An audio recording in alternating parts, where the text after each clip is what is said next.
I'm Janet Porter, former Romney critic, now finally endorsing the Romney-Ryan ticket. Why? You're about to see my top 5 reasons why. Save me the emails, I already know the arguments, I know what the Mormons believe, but more importantly, I know what the Mormons don't believe. They're not teaching their church members that to get to heaven you need to blow people up. They haven't declared jihad, and they're not pushing for Sharia law. So you can sit it out and claim to have the purest position on the block, but my question is, what good is that position if you don't have the freedom to express it? Sure, it's possible you could have freedom in a second Obama administration, but seeing as how they're already arresting Americans for unpopular YouTube videos, I wouldn't count on it. So while I still can, here is my amateur YouTube video of the reasons why I now endorse the Romney-Ryan ticket. Reason number 1, life. You can question where Governor Romney stands, but there's no question where President Obama stands on life.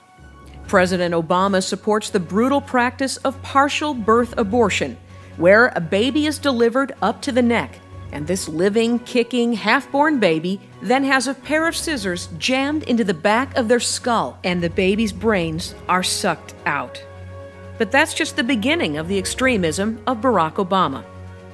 He voted 3 times against the Born Alive Infant Protection Act, leaving born babies alone to die. Does anyone really believe we should abandon babies in a utility room to die? The answer is yes. His name? Barack Obama. He then turned his back on the will of the American people to force the taxpayers to pay for abortions and be subject to a government panel who will decide who will live or die. If Obamacare stands, your loved one will be denied life-saving treatment. No doubt about it. Maybe you're better off not having the surgery, but taking the painkiller. Reason number 2, the corruption of marriage. I think same-sex couples should be able to get married. And with the redefinition of marriage comes the assault against all those who stand for marriage between one man and one woman. And the assault continues. Chick-fil-A's values are not Chicago values. If not for the heroic efforts of the Family Research Council's Leo Johnson, the anti-marriage shooting would have turned into an anti-marriage mass murder. When put to a vote of the people, 32 out of 32 states voted for marriage between one man and one woman, including the state of Illinois, which apparently isn't welcome in the city of Chicago. Reason number 3, Israel. Despite the looming threat of nuclear attack for our greatest ally in the Middle East, President Obama couldn't meet with the Prime Minister of Israel. He was just too busy. Yes, that's fair enough. All right, I like that. From there, it's only a few months, possibly a few weeks, before they get enough enriched uranium for the first bomb. While Governor Mitt Romney stands strongly with Israel, there's ample evidence to suggest that President Obama's allegiances lie elsewhere. Reason number 4, freedom. With the blood of our Americans, an ambassador barely dry on the pavement where they dragged him, what definitive action does our president take?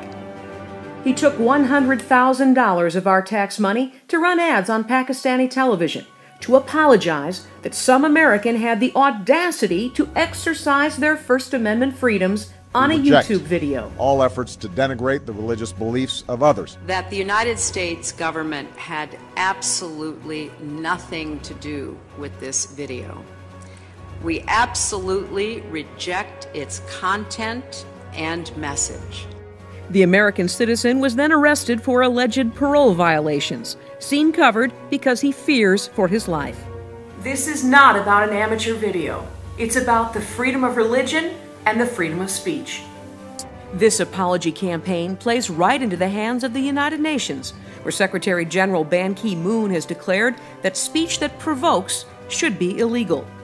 Keep in mind that speech that declares Jesus Christ as the only way to heaven is considered to be provocative by the UN and the Muslim world. Now you can see where this administration is taking us. My last election, yeah. After my election, I had more flexibility. Yeah. I understand. I trusted this election. Just imagine what this president will do with the flexibility if we allow him to have it. Reason number 5, America.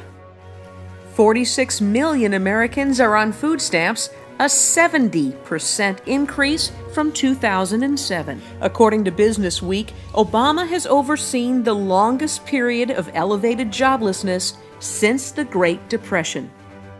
And while the national debt reaches over $16 trillion, Barack Obama just keeps spending our money. Obama! You got Obama phone? Yes, everybody in Cleveland, low minority, got Obama phone. Keep Obama in president, you know? He gave us a phone. He gave you a phone. Do more. If he's allowed to do much more, we won't have a country left. And statistically speaking, they'd argue that your administration is failing the middle class. How do you respond to that? Happy birthday, Barbara. Thank you.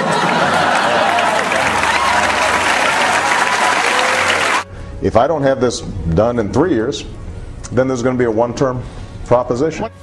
4 years ago, there were 17 million evangelicals who didn't vote. Half weren't registered, and the other half never bothered to vote. How'd that work out for you? We now have an unprecedented attack on life, on marriage, Israel, freedom, small businesses, families, and America. If Barack Obama is given the flexibility of an unchecked second term, you can expect the internet to be regulated, the dollar to be worthless, the Constitution to be shredded, and for the civilian military to show up on your door for speech violations. That's why I endorse Romney Ryan. I did not make a mistake with this guy. Either we unite behind Romney and Ryan now, or we tell our children what it was like to be free.